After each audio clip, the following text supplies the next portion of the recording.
Quando as igrejas fecharam, as pessoas não estavam mais a trabalhar, todo mundo estava em casa, as pessoas não faziam mais nada. Eu e um outro, meu irmão, também homem de Deus, nós decidimos começar a pregar a palavra de Deus naquele momento. E nós nos levantamos, começamos a pregar a palavra. Pregamos, imagina que nós começamos a pregar, não tínhamos megafone. Nós gritávamos nas ruas, sem megafone, sem coluna. Essas colunas que hoje em dia estão a ver, até naquela época era raro, não tinha. Começamos a gritar, saímos de casa, passávamos na vigília, dormíamos a orar. Quando era 4 horas, saímos de manhã. Começamos a pegar naquelas imediações do Calemba 2. Começamos na ponta da estrada do Calemba 2, fomos até na ponta da estrada da Rotunda do Camama. Mas não foi no mesmo dia, íamos em dias diferentes. No outro dia fomos no outro. Pregamos em muitos lugares, ganhamos muitas almas. Deus nos deu pessoas, nos deu almas. Até no sangue, Deus nos deu almas. Depois de nós passar esta fase, Satanás se levantou contra a minha vida. Satanás me lançou uma doença. Esta doença que Satanás me lançou foi infecção. Sabem tuberculose? Sabem, né? Tuberculose. Satanás me lançou uma doença na minha vida. E eu não parava de orar. Mesmo com a minha tuberculose. Eu tossi durante 7 meses. Todos os dias eu tossia. As pessoas olhavam para mim e me sentiam pena. Diziam que esse jovem vai morrer. Rabaxica. Eu tossia. Tosse não parava. E diziam que eu ia para o hospital. Porque essa medicação de tuberculose são por aí 6 meses. Eu, quando bebia os comprimidos nos 2 primeiros meses, aquilo dava retorno e voltava de novo. Vai no hospital, volta. Girei no hospital, vai aqui, divina, não deu certo. Fui no sanatório, começaram a me dar comprimidos expirados. Fui aí enviada na CAOP, não estava a dar certo. Mas eu comecei a me perguntar, o que eu tenho que fazer para mim sair desse problema? Satanás se levantou contra a minha vida. Os demônios se levantaram contra a minha vida. Mas eu disse que eu não vou parar. Mesmo naquele estado, eu ia na igreja. Naquela época éramos em casa. Eu não parei. Continuei a buscar Deus.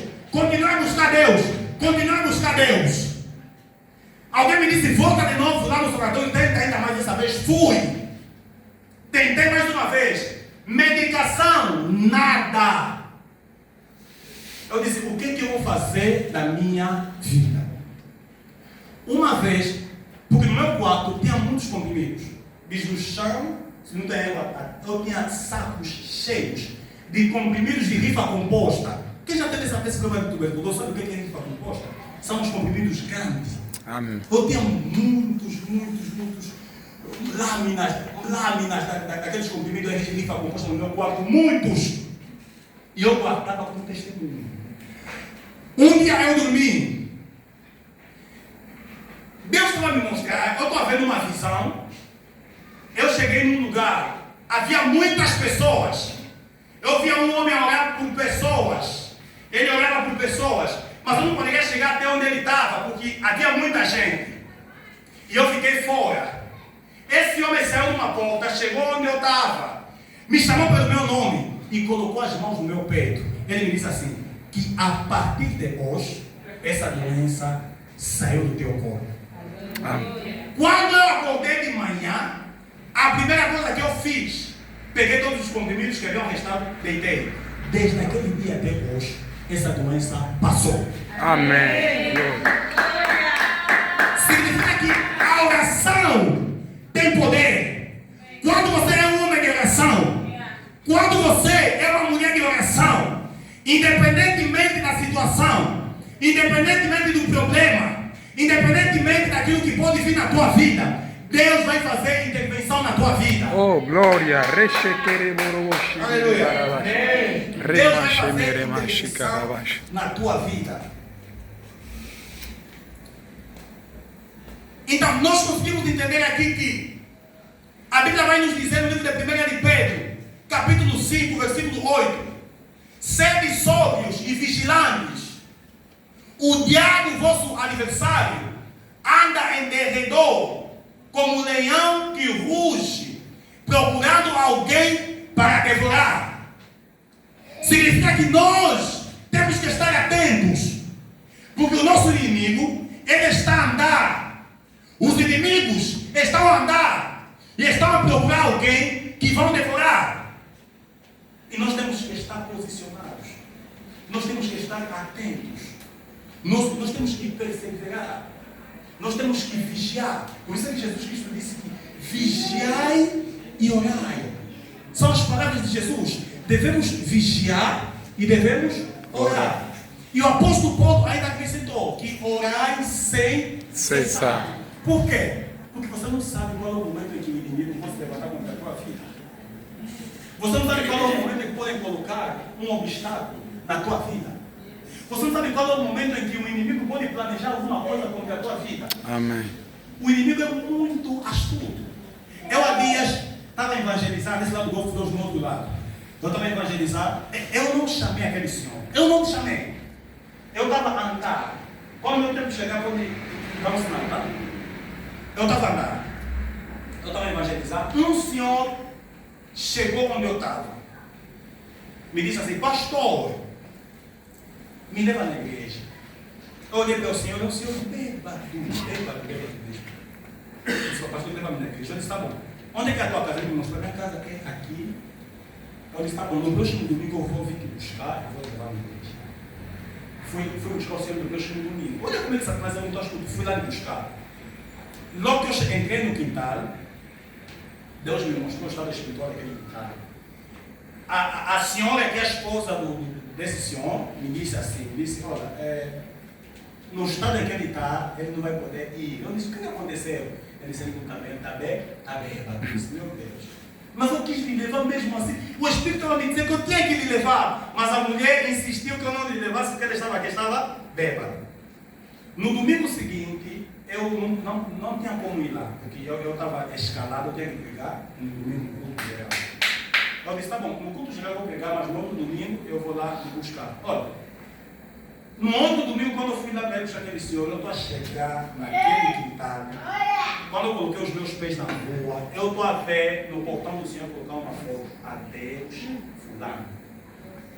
Quer dizer, aquele senhor morreu. Eu vi e falei: meu Deus! Porque alguém impediu para este senhor não ir na igreja no estado em que ele estava. Amém. Porque ele achou que a pessoa estava bêbado e não poderia ir aonde? Na igreja. Satanás é muito astuto. Ele pode colocar uma armadilha, pode colocar alguma coisa pequena para poder impedir alguma coisa na tua vida. Não podemos ignorar a atuação dos espíritos malignos. Não podemos ignorar a atuação de Satanás. Ele existe. Os espíritos malignos existem. Eles trabalham. Eles operam. Existem famílias que não é necessário você ser espiritual para você entender que as coisas não estão a andar. Para você entender que as coisas não estão indo bem. Precisamos nos levantar para poder orar. Mesmo na igreja onde nós estamos, precisamos orar, sustentar os nossos pastores, sustentar os nossos líderes e orar para o desenvolvimento e crescimento da igreja. Amém. Existem forças espirituais negativas, existem agentes das trevas nas igrejas que impedem o crescimento, combatem os servos de Deus, colocam armadilhas para que as coisas não possam andar. Amém. E nós precisamos nos levantar. Nós precisamos destruir as fortalezas de Satanás. Precisamos destruir as fortalezas das trevas. Precisamos ver a situação das nossas vidas. Precisamos olhar a situação das nossas famílias. Precisamos olhar a situação da nossa igreja. Precisamos olhar a situação da nossa nação. E precisamos nos levantar para poder lutar, para poder combater contra essas forças espirituais negativas. Aleluia. Amém. Lá mesmo no livro de Efésios, você nota que o apóstolo Paulo ele vai dar uma lista. Vai dar uma lista de armamentos que um cristão deve ter para poder lutar contra as forças espirituais do mal. esses armamentos que o apóstolo Paulo vai dar, ele fala sobre o cinto da verdade. Se você ler Efésios, capítulo 6, começando do versículo 13 até o versículo 18, você vai ver que o apóstolo Paulo ele dá uma lista de armamentos que um cristão deve ter para poder se posicionar diante de Satanás. Porque quando você está entrando na guerra, no campo de batalha, você não pode ir desarmado, você deve ir armado, você deve ir equipado. O cristão é um soldado, e o soldado ele deve estar armado para poder entrar no campo de batalha. Aleluia. Amém. A vida cristã não é fácil, conforme estamos ensinando hoje em dia. A vida cristã não é fácil. A vida cristã é uma vida de luta, é uma vida de combate. A vida cristã não é um mar de rosa, conforme muitas pessoas pensam, mas a vida cristã é um desafio diário. O ministério não é um privilégio, o ministério não é uma honra, o ministério não é algo que você vai receber e falar que fiquei pastor, fiquei evangelista, fiquei isso, minha vida mudou. Não! Quem pensa assim tem ideologias negativas. Ministério é luta, ministério é difícil. A obra de Deus não é fácil. Por isso é que a Bíblia fala que existe quem? A seara é grande, mas os trabalhadores são quem? São poucos. Mas atualmente, se você ver, não tem muitos trabalhadores, tem muitos, mas na verdade não. Porque as pessoas que estão a trabalhar realmente por reino são poucos. A maior parte das pessoas estão a trabalhar por interesse próprio. Por isso é que eles estão a nos mostrar que a vida cristã é fácil. Você vai na igreja, faz o que você quer, você faz, você desfaz, vai no mundo, vive a tua vida, e vem aqui na igreja, vive a mesma vida que você vive lá no mundo. E ninguém te fala nada, te deixam que tudo está bom, a tua vida está boa, continua assim. Não, estás a colocar a tua vida em risco. Por quê? Porque a condenação de um cristão vai ser mais pesado do que um ímpio. Amém. Quem nunca conheceu a palavra e quem teve a oportunidade de conhecer a palavra, o peso do juízo não será igual. Deus vai exigir mais de nós. A Bíblia diz que a quem muito foi dado, muito lhe será cobrado.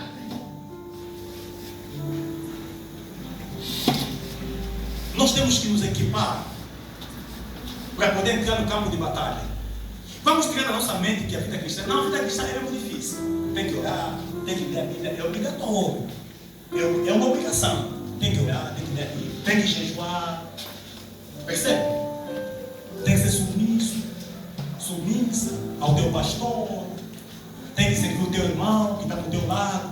Não espera o teu irmão dizer que você tem que servir o teu irmão. Hoje em dia na igreja, nós estamos a pensar que nós somos chefes, né? Chegamos, não. O irmão não, vou ficar no meu canto, esse aqui vem. Não! O cristão deve servir o outro. E nunca se considera maior do que o outro. Você considera que o outro é maior do que você. Porque quando você considera que o outro é maior do que você, com facilidade você vai dizer que. E quando você servir o teu irmão, a bênção do Senhor estará sobre a tua vida. Não é fácil. Vida cristã deve evangelizar.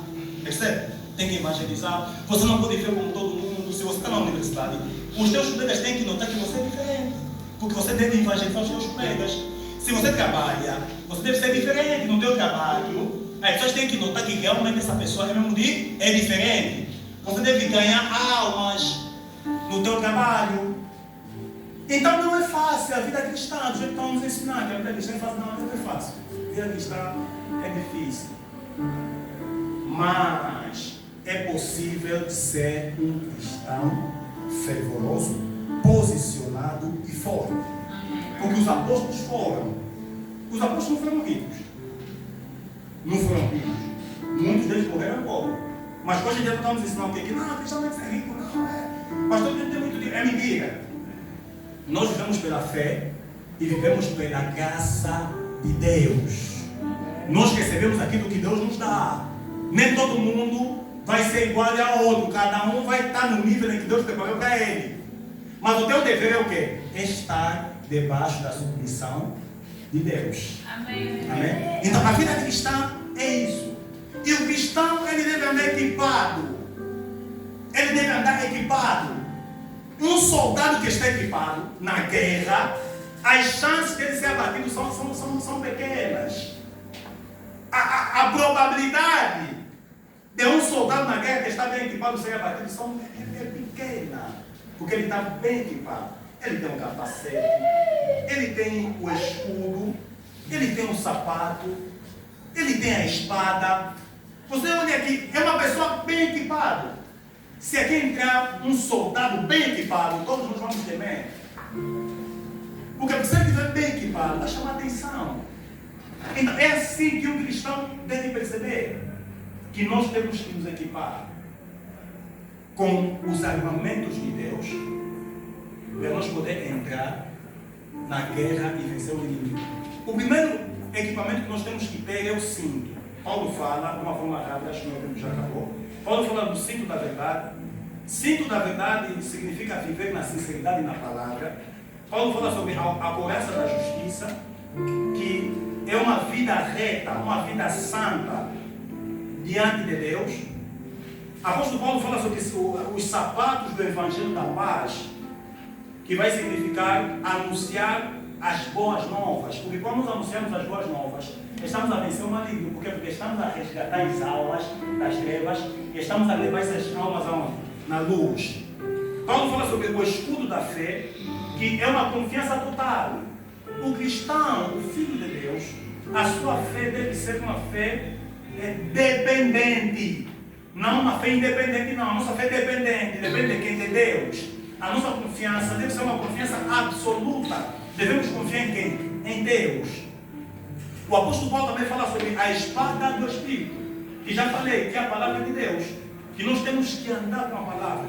Em todo lugar que nós irmos, temos que andar com a palavra, porque a palavra é o nosso testemunho. As pessoas vão observar a palavra em você. E esta palavra que estiver em você, as pessoas vão notar que você é alguém diferente, porque você não anda sozinho, você anda com o quê? Com a palavra. Quem anda com a palavra, ele convence. Quem anda com a palavra, ele é diferente. Quem anda com a palavra, ele anda com as boas novas. Em qualquer lugar, ele não tem vergonha de anunciar o Evangelho. Paulo vai dizer que eu não me envergonho em anunciar o Evangelho. Por quê? Porque é o poder de Deus para a salvação de todo aquele que crê. Aleluia? Amém. Então, para concluir a minha mensagem, amados, homens de Deus, servas de Deus, para nós vencer o maligno, primeiro, nós precisamos ter uma vida santa. Segundo, para nós vencermos o maligno, precisamos ter o conhecimento da palavra e aplicar esta palavra. Terceiro, para nós vencermos o maligno, nós devemos estar equipados com os armamentos espirituais. Para nós vencermos o maligno, nós devemos ter uma vida de oração. Sem esses elementos, não vamos conseguir vencer o maligno. Tenha o conhecimento da palavra, estude a palavra, para você não ser ignorante de algumas coisas que talvez você pode resolver e não está conseguir resolver porque você não tem o conhecimento da palavra. Hoje em dia, em muitas igrejas, estão mentindo muitos cristãos. Muitas pessoas estão sendo enganadas. Por quê? Porque eles não têm. Até que ele tem um Bíblia em casa, tem. Mas só que ele não lê. Temos que ler a palavra do Senhor e pedir auxílio do Espírito Santo, a fim de nós possamos entender essa mesma palavra que nós estamos a ler. Tem muitas irmãs então, que pertencem às nossas igrejas, mas quando contamos uma fé, ela vai naquelas igrejas que adivinha. Nós achamos que o nosso Deus não tem poder de manter. E o nosso Deus também fala. O nosso Deus também cura. Ou não cura? Cura. O nosso Deus cura. O nosso Deus fala também. Profecia existe. Palavra do conhecimento existe. Palavra da sabedoria existe. Mas tudo isso não está acima da palavra. A Bíblia, a palavra de Deus, está acima de todas as coisas. E nós temos que honrar a Bíblia, temos que honrar a palavra de Deus, temos que ler a palavra de Deus, entender a palavra de Deus e colocar a palavra de Deus em prática. Meu irmão, para de andar no pecado. Se estás andando no pecado, para de andar no pecado. Porque se você continuar andando no pecado, não vais conseguir vencer o maligno. Porque para vencer o maligno, nós temos que ser santos. Não podemos ter nada que é dele. Porque se você tiver alguma coisa que é dele, não tem como. Ele vai te conseguir. Então, quando você estiver a passar por uma batalha espiritual, vem aí na tua vida, olha a tua vida e você começa a se questionar: o que eu estou a fazer para mim passar por essa situação? Será que Deus é quem está a permitir?